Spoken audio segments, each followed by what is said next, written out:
Hey guys, welcome back to Vertical Momentum.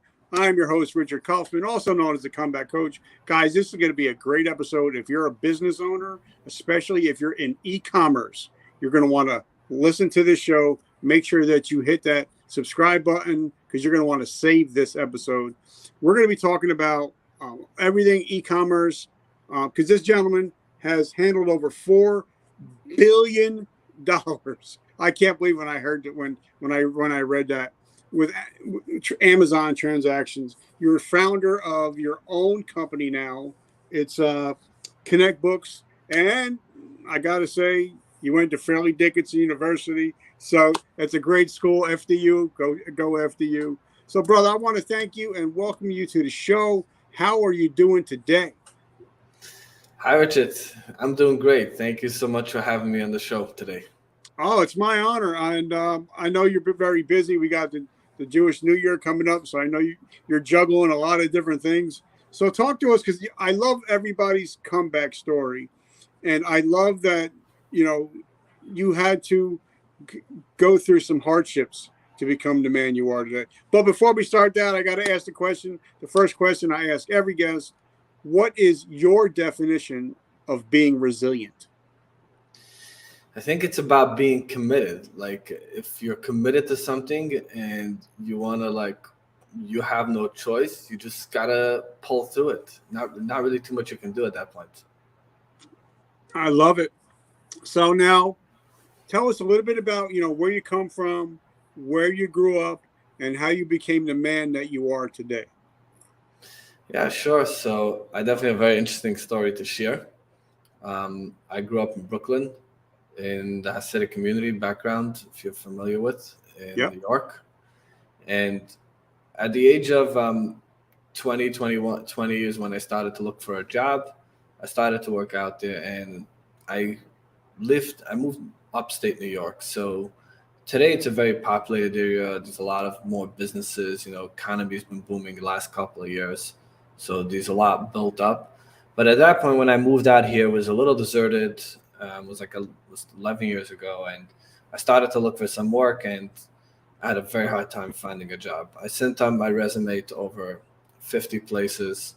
I barely landed interviews. It wasn't like I wasn't even getting any interviews. And at that point, I was like, I needed money to pay my rent. And the only other option was I had a friend of mine who was running a cab service. And he was like, hey, Nachman, why didn't you just come drive for us? I remember telling him these words like, no, I'm going to find a better job. But it went by another 2 or 3 weeks. And, the first was approaching and the landlord was not really interested in waiting past the first.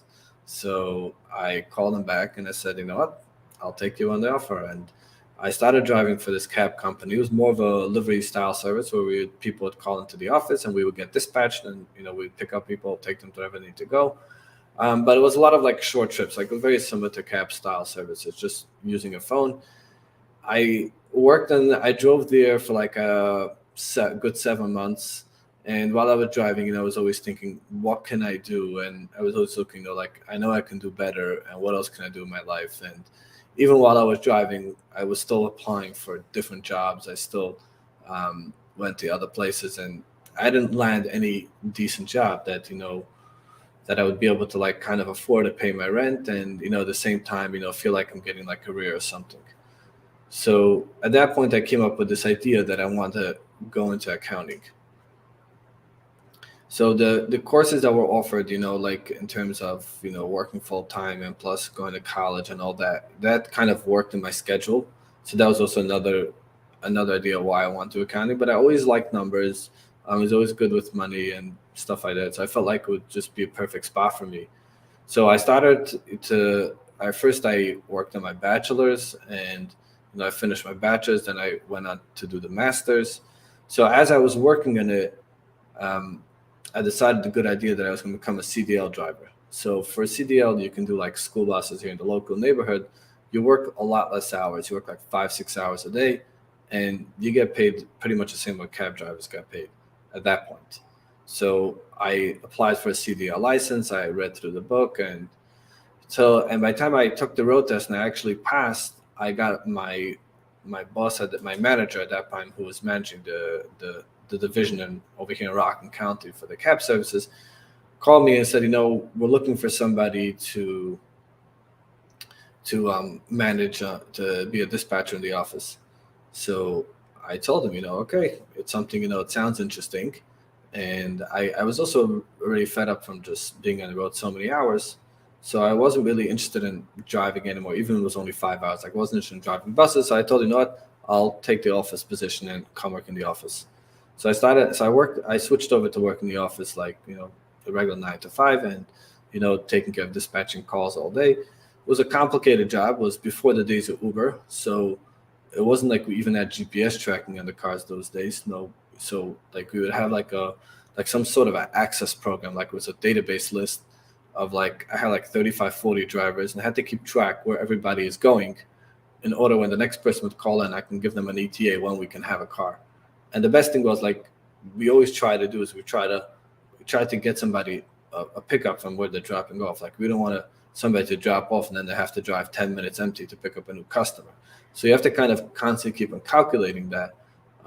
Today everything is today's software, and every time you just take an Uber, this is what Uber does. They'll say a driver is completing a trip nearby, and they'll send that driver right after that. But at that point, we did it all in our head. So that was a hard job. And then, like five months into the dispatching position, what happened was my manager had left, and he opened his own business. So the company was stuck without a manager, and the manager that was in the office for those 5 months that we worked together, he got to know me on a personal level. And then when he left, he said, "No, listen, you have a capable guy sitting here in the office. He knows the business. He knows everything. Why don't you just give him the managing position?" So I was young at that point, but they gave it to me, and I ended up becoming the manager of the car service company. Like, I would say it was like a year and a month into the position from when I originally started. So I was like 21 and, managing 35, 40 drivers there every single day. And it was very hard in the beginning, had to get used to it. And then at some point, and then at the same time, I was still continuing my school because I'd already invested so much and, gone through almost finishing my bachelor's and all that. So I kept on continuing. And when I started the master's program was very difficult. Now, managing a car service business is also difficult because we were open from 8 in the morning till 10 at night, every single day. So I was always on call, and if something happened, there was an accident or, a car broke down, I had to, be at the scene, making sure everything is properly dealt with. So it wasn't really a job where, like, I was able to say, okay, I can check out every Sunday, or at night I go to school, I just close my phone, and it was really hard. So at that point, I decided that I came to decision making. Like, I got to know what I want to do here. Either I stick to my accounting, or I stay in the car service industry. Now, what year was this? What year was this? This was probably like around, I'd say, 2012. Okay. Yeah. So Uber and everything haven't really hit you. Uber wasn't out yet. There's no Uber yet. Okay. So at that, also keep in mind another thing. Even when Uber did come out, the local car service companies still operated backwards, meaning up to like a few years ago, where basically a different company created like an Uber app, which they like private labels to other car service companies, meaning there's certain areas where you still have these private cab services. Yeah. And they use today like a similar technology that Uber has, but they just pay like a monthly subscription fee, or they buy the software. Yeah. But at that point, when Uber came out, Uber was the only one who had it for a little while. And then if you wanted to get it, you had to either do it yourself, build such a style app yourself, but there's nobody selling it yet. Today they all run on tablets. They all have a tablet in the car, and they just do everything that way. So at that point, I came to decision making, like, what I'm going to do. Am I going to continue pursuing my accounting degree, or am I just going to drop my accounting degree and stay with the car service?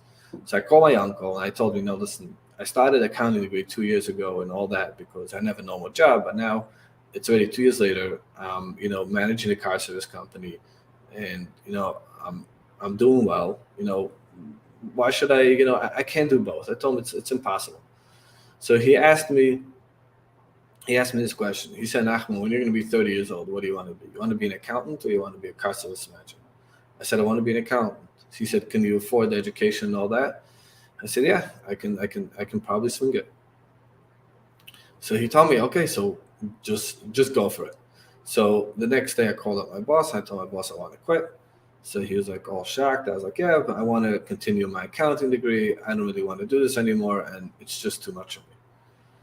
So he said, okay. And at the same time, I still have a CDL license. So I found myself like a CDL job. So it was like very easy to swap over because they're always looking for more drivers.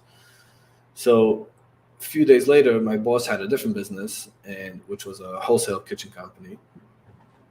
Calls me up. He's like, usually I don't take workers from one business to the next, but being that you're looking for, you want to go for accounting, we're actually looking for someone to handle the bookkeeping and accounting in our company. How about you take it? So I figured to myself, this is much an easier job. Sundays, the company's closed. At night, if I want to go to school, it's a 9 to 5 job, and it's also going to be in the same track what I want to do. So I accepted the offer, and I transitioned over. It took like 2 months till we found somebody else, and I transitioned over to the other company, and I actually started to do accounting work. And I worked there for like another 3.5, 4 years, and at the same time, I also continued going to school, and then I finally graduated school.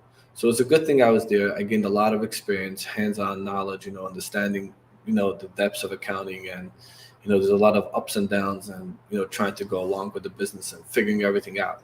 That was like the good experience that you picked up.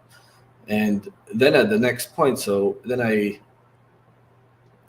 gave up. I finished school, and I wanted to start to move on my career. Now, my initial goal was to work for an accounting firm, and I want to eventually open my own CPA firm. That was my initial goal. So I started again, sending out my resume to a lot of different accounting firms. I landed a couple of interviews, but nobody wanted to hire me.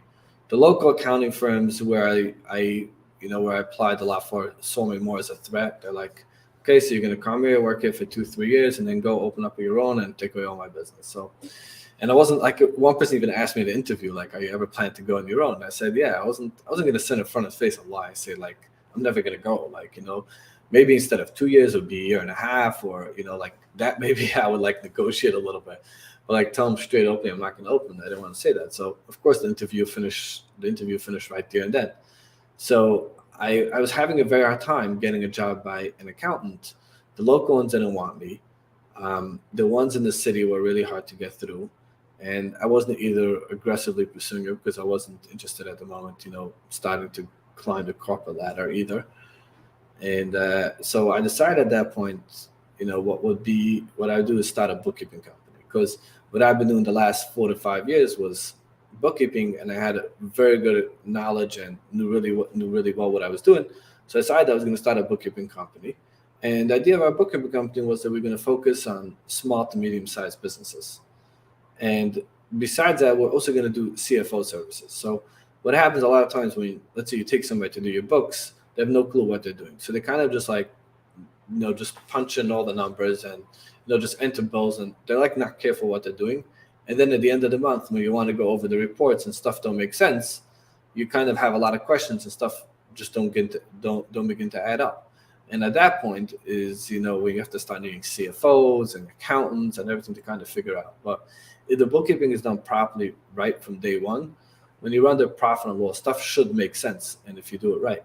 So our kind of pitch was that, we'll do the bookkeeping. We'll make sure it's done right.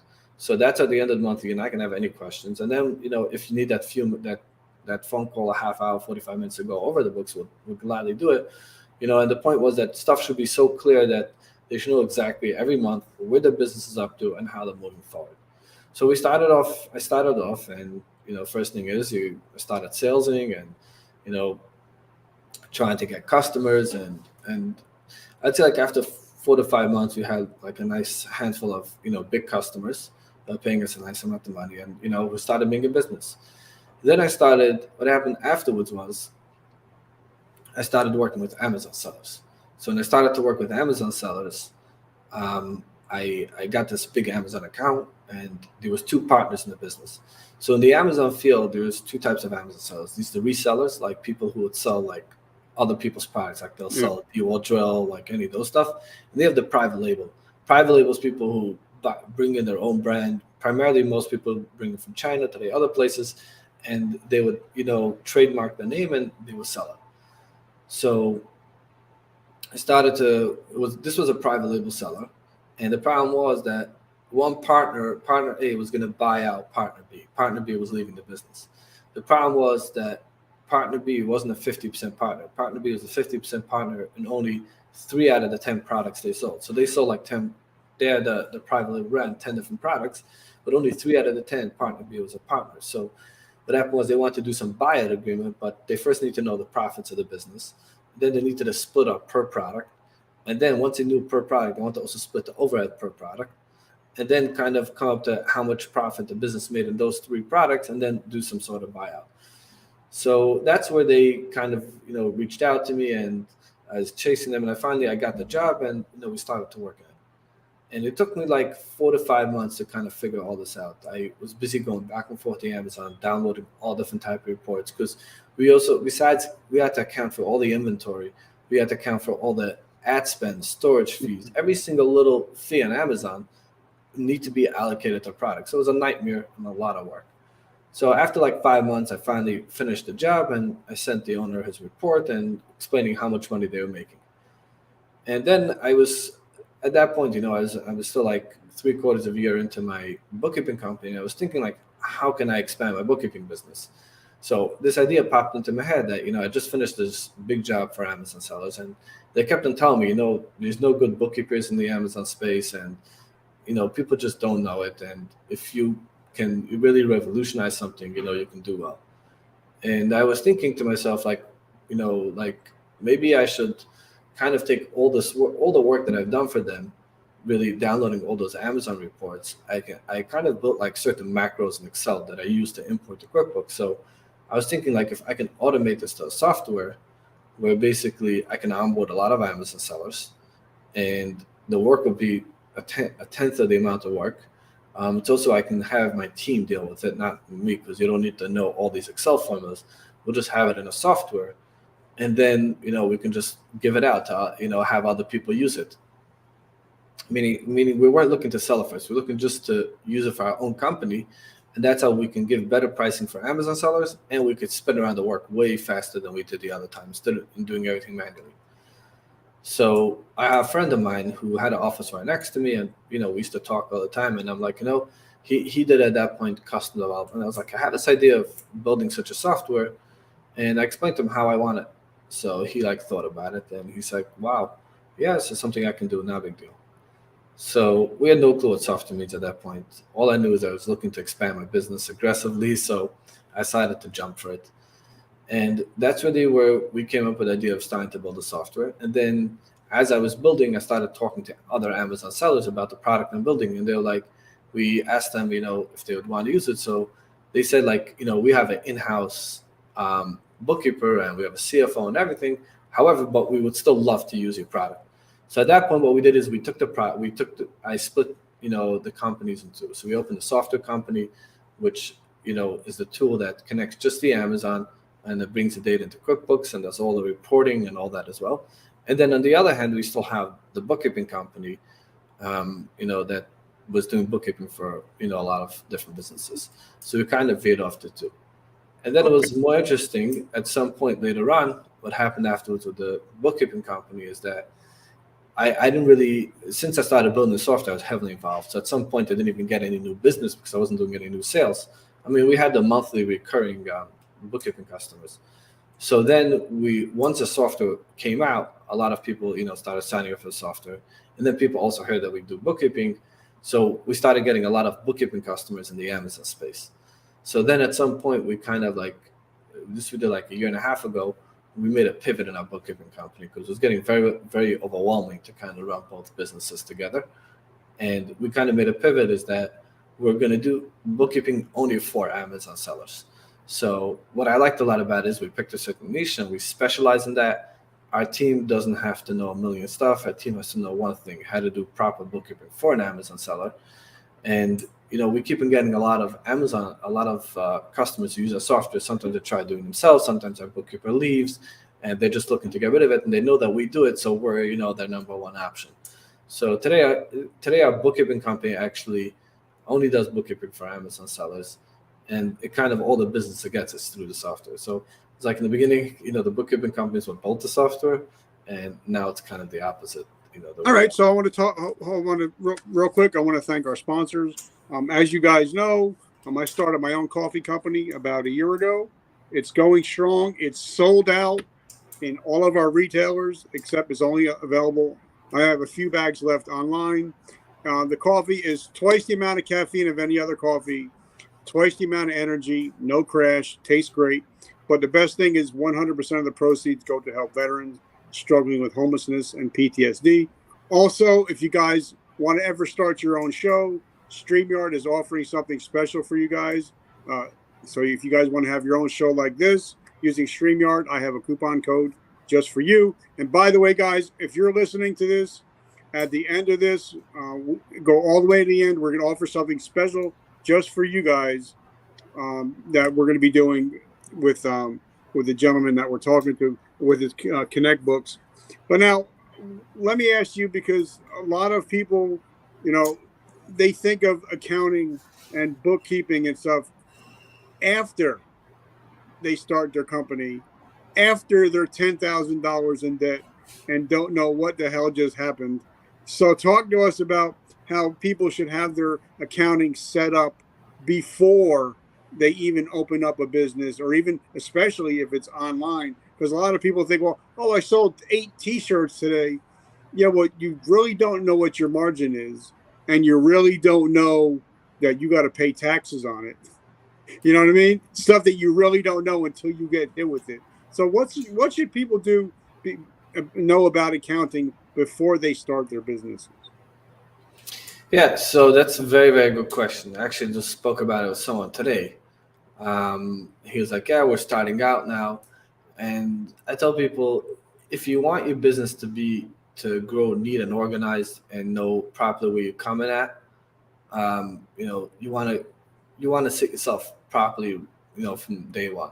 If you're going to be a mess from day one, then you're just going to be a bigger mess later on. And what happens is, especially in an inventory business, where you're going to have so many moving parts, meaning if you want to scale, and I say is like, if you're going into business, the goal is to go big.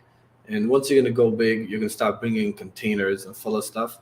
You're going to find yourself in such a backlog, such a mess that you're not going to know what's flying, that it's just going to have no clue. So if you kind of go in the beginning and set up a good process, a good system, to know what's going on, and you have the proper accounting. And when we say proper accounting, we mean accrual-based accounting, not cash basis. Whoever's not familiar with those terms, but accrual is that we want to see how stuff accrue. So what happens is, like in the inventory business, let's say now we're entering Q4, which everybody expects to do a lot of sales. So let's say in November, you buy $1 million worth of goods. However, you only sell in November $500,000 worth of goods. So technically, in terms of cash, you're with $500,000 less because you purchased $1 million worth of goods and you only sold $500,000. Now, the reason why you purchase so many stuff is because you want to keep it in stock you want to have a lot of inventory on hand for December.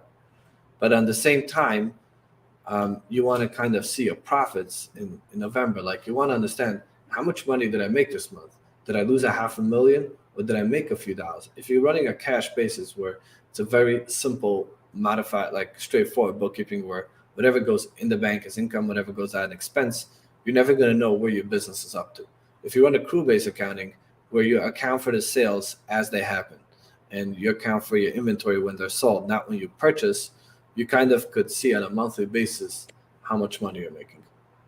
Okay, so now I have a question, especially during Amazon. Like, I have my book is on Amazon. So I hear a lot of people, they complain about Amazon, but these are also the same people that buy from Amazon. And, so I always tell people, listen, if you don't like Amazon so much, why are you buying? And why do you not sell products on Amazon? So as we all know, Amazon just keeps growing and growing and growing. Is it worth it in your opinion, because now we know that like we talked earlier, almost everything is going digital. Is it worth it to put products on Amazon, or is it better to white label and sell products from Amazon? What do you mean by white label? Meaning having your own Is brand it or better to do affiliate marketing, or is it better to put your own products on Amazon? Well, there's recently been a very big space called the Amazon aggregators. There's companies like Thrasio, Perch, which what they did is they bought off a lot of Amazon brands. So Thrasio bought like a few hundred brands. I think they have raised a lot of money. I don't remember the number off the top. They're trying to be like the Procter and Gamble on Amazon, where they own like lots and lots of different brands. So the private label these days turned out to be very, very valuable. Why it turned out very valuable? Because if you make your own product, you put your own label on it, you can eventually sell the business at a 5 to 7x multiple. I mean, people have been getting 7x. I don't think people are getting it now, but I know people are still getting now 4 to 5x. So a private label, it's really like you're building a brand. You're building your own brand on Amazon, which will carry a lot of value. It's hard to build a brand. It's hard to like initially knock it out there. You need to get those reviews. You have to do the PPC. You have to invest a lot of money in branding it properly versus where you grab somebody else's item and just list it. On the other hand, some people went out of business when they get gated, meaning like you have to, let's say, for example, I know somebody who used to sell Apple products on Amazon all the time until Apple decided that they want to sell it themselves. So Apple went and made a deal with Amazon that only they're selling it. And no matter how much inventory you had, no matter what happened, from one day to the next, you had to stop selling. So could be he was able to liquidate his inventory. I'm not sure on that part, but he's definitely not in the Amazon space anymore. So, these kind of different risks on whatever side you look at. But on the private label is today, what I would say, the valuable side and what people focus in the Amazon space. All right, so now because I know plenty of people that had their whole business on Facebook, and then obviously we know that algorithms change, and Mr. Zuck can just cancel your shit at any moment, and you're out of business. So it could be the same thing on Amazon. So should a person diversify and have their products on more than one platform?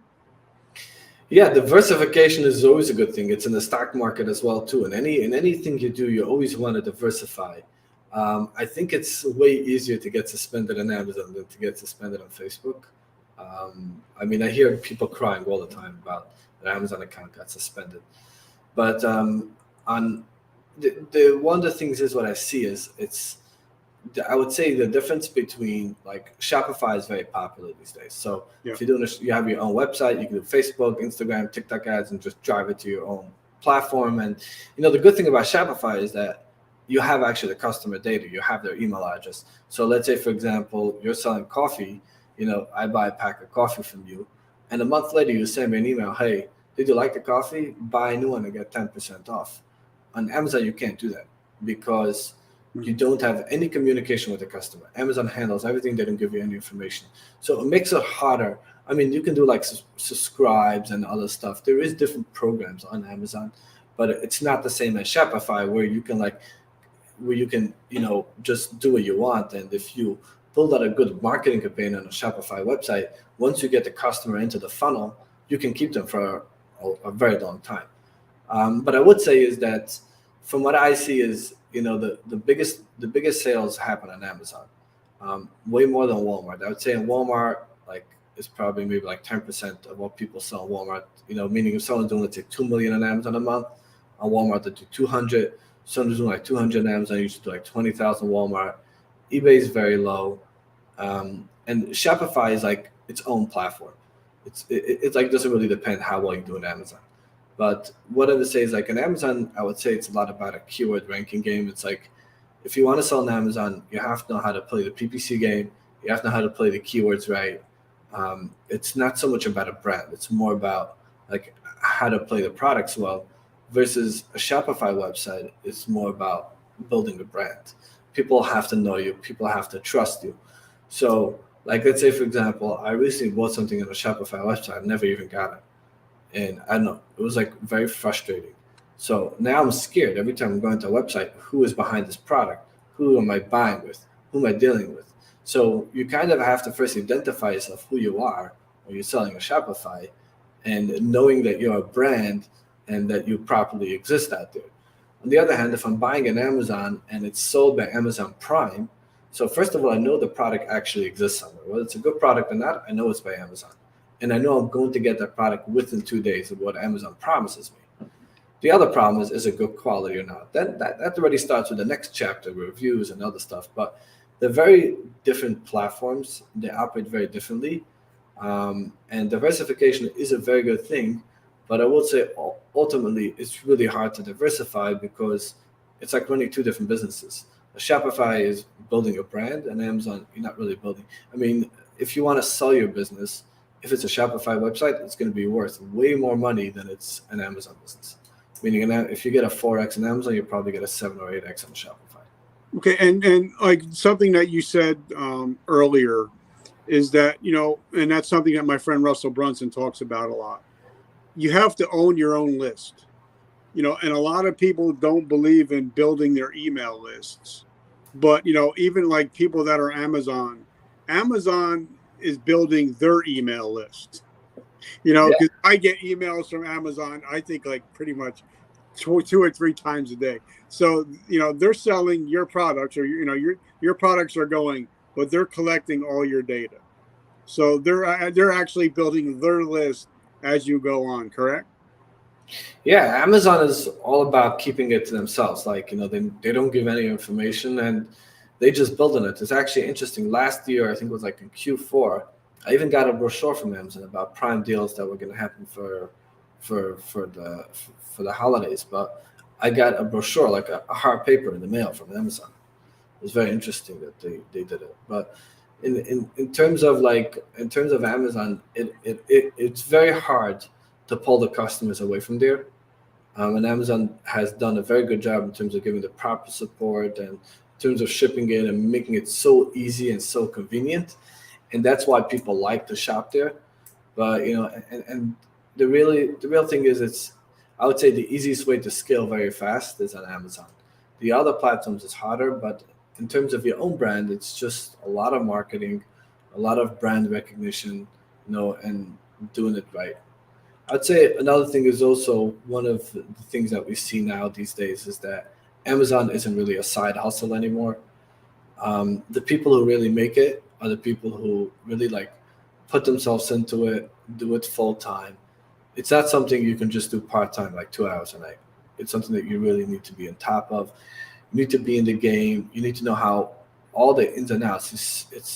It's really a complex platform, Amazon. You have to know all how the keywords work. Like just a little example. Let's say when you launch a product, you want to spend a lot of money in ads to get the word out there. But at some point, you want to start lowering your ad spend and focusing more on organic. Now, I don't know these metrics, and I'm not a SEO expert, but I know in the Amazon field, I recently heard them talk about it. Like when you see this amount of sales coming through PPC and see this amount coming through organic, you should know that at this point you can start to lower your PPC. You can start to lower your PPC and you'll still do the same amount of sales. So this is something that you need to be on top of every single day, and it's not something you can just do at night for an hour. Yep. And guys, if you're listening, we're talking about PPC, points per click. Now, also, I think a lot of people, before they start their business, they should at least take a couple classes in writing copy, because I believe, and I love Amazon, by the way. We get shit here every day, but a lot of times it's the picture, the quality of the pictures, it's the copy that actually sells the product. And like you said, also a lot of people, they don't get the reviews, and reviews helps get your stuff ranked, and a lot of people don't get the reviews because I believe a lot of them because you don't ask for them, so you're not going to get what you don't ask for. Like on my podcast, I think we're top rated because we get, I think we have like over 600 and something 5-star ratings. But because if we do a good job, we ask you to say that we're doing a good job. You know, so talk to us a little bit about how important getting ratings and stuff on your stuff on Amazon, how important it is. It's very important, but I would say what's probably more important on Amazon is to make sure not to buy reviews. Yeah. Amazon, now there was it was funny because the Amazon platform, like back in days, like from 2012, 2013, 2014, you able to do what you want.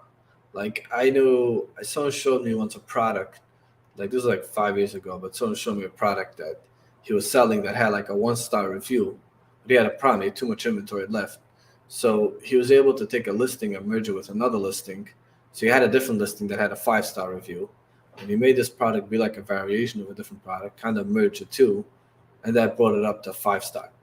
So that's not, I mean, you're not allowed to do that on Amazon. But back in 2016, people did this stuff and it was perfectly fine. Amazon didn't catch into it. These days, Amazon catches onto everything. If they see something like this, they shut you down right away.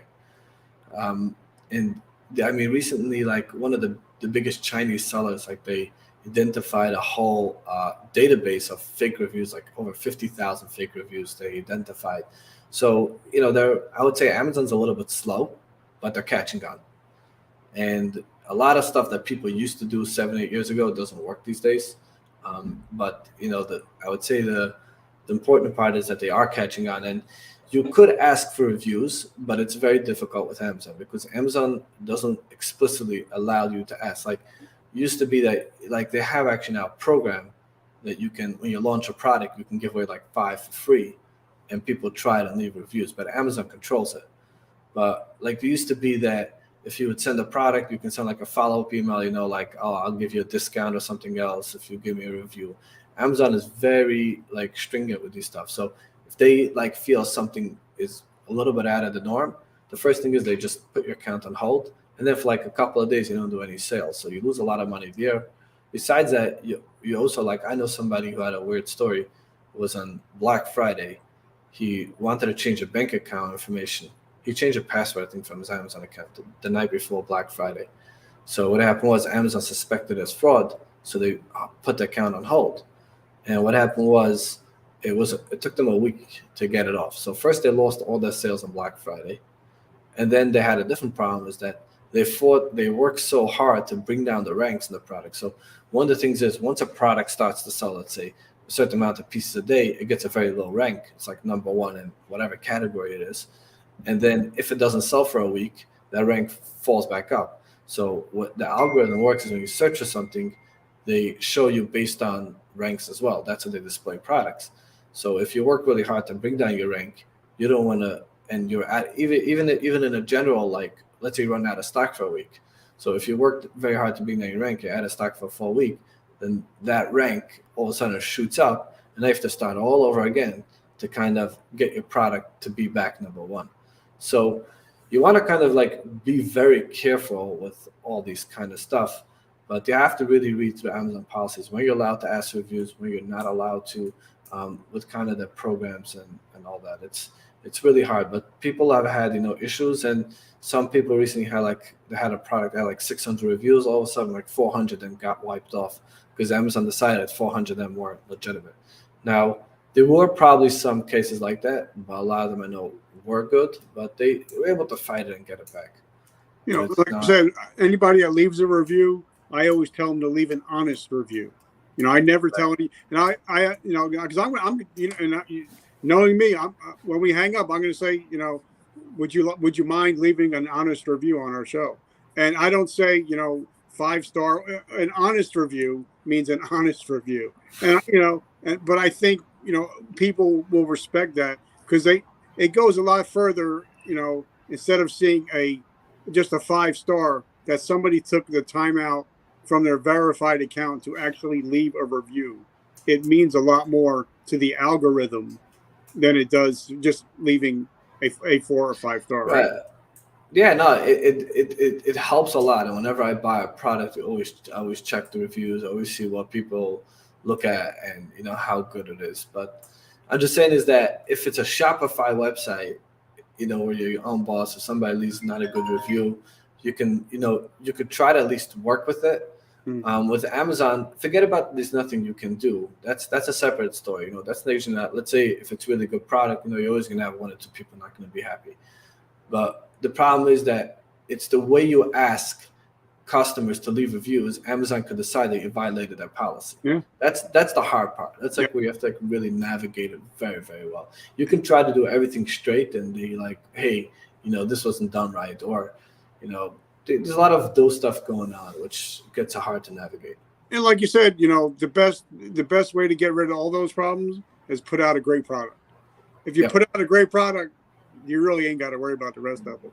So talk to us about what the difference is in your Connect books in consideration of any other product. What makes your product different, and how do you market it? So our product is very unique. The first main difference is I'm actually not a programmer. I'm an accountant. I went to, I have a master's degree in accounting. When I built this product, I actually saw a need for it because I myself didn't have a solution. I was working hours and hours to get the accounting in QuickBooks, and that's when I came with the idea to automate it. A lot of times you have softwares that, that even from, like, let's say some type of programmer decides to make a software. Now, when a programmer wants to build an accounting software, it's not really the same as when an accountant wants to build accounting software. Meaning, from an accounting perspective, this program was built 100% to focus on accounting, and accounting is done 100% right and accurate. Versus other platforms are not really built by accountants. It's more people have ideas, programmers, which you see the difference in terms when it comes to accounting. But also what makes us very unique is that we focus a lot on clarity. So my background is really bookkeeping. My background is not really so much tax returns and stuff like that.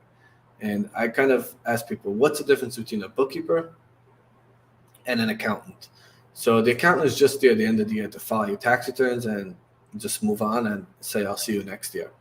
The bookkeeper is with you every single day in the office. When there's no money in the bank, you go over to the bookkeeper and say, can you give me the P&L for last month? I want to see what happened. Now, let's say the P&L shows profit and there's no money in the bank. You're going to the bookkeeper, hey, what's happening?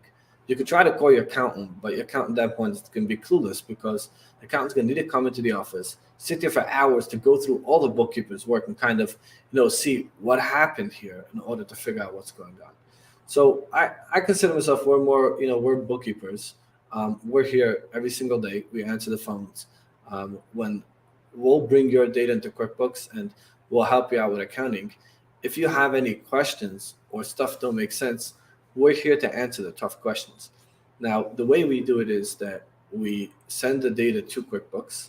So you get your regular P&L balance sheet in QuickBooks, but we also do very detailed reports on our website, which you cannot do in QuickBooks. For example, in QuickBooks, you could run a report. Let's say, for example, you're selling coffee. Let's say you sell it for $10 and it costs you $5. So you'll have the sale column, which would be $10. The cost would be $5, and profit is $5. However, let's say you pay another $3 to market that. There's no additional column to add in those additional costs in QuickBooks. So you're showing in QuickBooks $5 profit. In reality, it's only $2 profit, or might even be at a loss after all the money you spent on marketing. So in terms of our software, what we do is we take all those different fees that have to get applied per product. And you're talking like around 25 to 30 different fees that can be applied to a particular product. We all group that very nicely on our website, which what happens is you see your P&L. So let's say you're doing $1 million a month of sales. You look at your P&L, you see $1 million sales, you have your cost of goods sold, you have your overhead, and let's say your net profit is only 10%. And you're like, I should have netted at least 20% based on my estimates. So at that point, what happens is, okay, so you have your overhead. And now, in order to calculate a proper profit margin, what you want to do is you want to take your overhead and split it by your gross profit, right? So let's say you're selling a product for $100 and the cost is $50. So you have $50 profit, right? So let's say your overhead is $50, then you break even. So you want to kind of know what your overhead is and compare it against your profit margin to kind of see, are you pricing it correctly? So if I'm selling something for $100 and my overhead is 50, my cost is 50, I'm making no money. Yeah. So I would want to push it up to 150. Now, but the problem is, so understanding the overhead is easy in QuickBooks if it's properly classified. But what gets complicated is getting the costs, the profitability per product. So all that data, which is impossible to do in QuickBooks, we give you on our website. And the nice thing about it is they kind of match. So using QuickBooks $1 million sales, you'll see in our website $1 million sales, and then you'll see the breakdown per product, which that would kind of give you a lot of clarity in what's going on in your business. And that's how you can kind of see, which products are making money, which products are losing money, and how to improve on that. Now, is it a monthly, is it a yearly, or how do they sign up for it? It's a monthly fee we charge based on the amount of orders. We give a 30-day free trial, so anybody signs up first 30 days, I have the software for free, and afterwards I have to pay on a monthly basis. Okay, and then you're also, like you said, if they use the coupon code VM, they're also going to get a 10% off, which I'm truly grateful and humble for. So now, last question is, how do we find you? How do we support your mission? Yeah, so just go to our website, connectbooks.com/offer.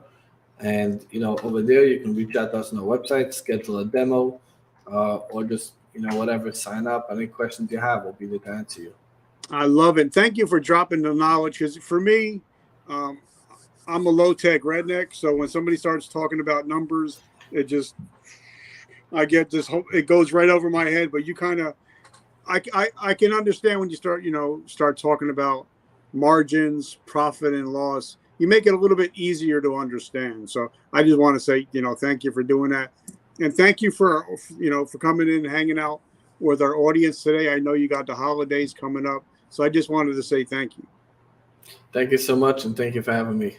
All right, guys. So make sure that, you go to, connectbooks.com. Make sure you check out his website. Check him out on LinkedIn. He's got an awesome LinkedIn page, great Facebook page. Make sure you check him out. And guys, like I said, if you love coffee, write coffee down below. I'll get you the links for the coffee. If you love coffee, I'll let you know. I'll get those links to you. And guys, remember, the best way to help yourself is to help somebody else. So I want to thank you guys. If you're a business owner and you want to take charge of your finances, do it today.